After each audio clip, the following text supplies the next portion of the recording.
Mariing tinutulan ng Catholic Bishops' Conference of the Philippines ang panukalang muling buhayin ang death penalty sa bansa. Labag daw ito sa karapatang pantao. Para sa detalye, balitaan mo kami Sam Ramirez.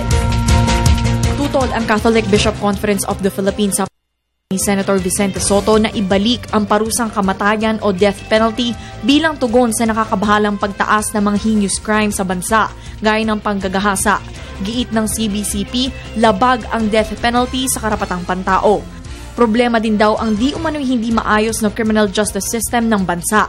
Kabilang narito ang pagpapatupad at pagpapanagot sa mga tunay na may sala na siyang nagdudulot umano minsan ng pagkakakulong ng mga inosenteng tao at pananatiling malaya ng mga mastermind ng mga krimen. Nire-raid yung drug din, wala pong drug lord na nahuhuli.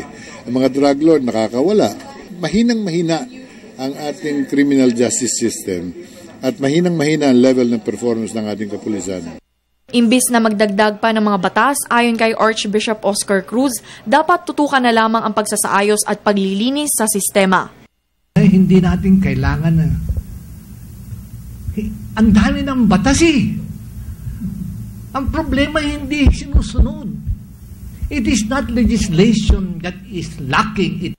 Samantala, dismayado naman si Rudy Diamante, Executive Secretary ng CBCP Episcopal Commission on Prison Pastoral Care, sa patuloy na nangyayaring torture sa mga detainees at inmates sa kabila ng pagkakaroon ng Torture Act of 2009. Ito'y kaugnay ng natuklasang torture facility ng Commission on Human Rights sa Biñan, Laguna, kung saan nakita ang isang roleta na siyang nagdidikta kung anong act of torture ang gagawin sa detainee o inmate. Ito'y tinawag na Wheel of Torture. Karamihan doon sa mga bilanggo natin na dumaan sa mga pulis no, na imbestigahan, na torture yan eh. Ngayon na lang para bang nadodokumento. Tapos doon sa loob pa rin mismo, meron pa rin torture doon, committed.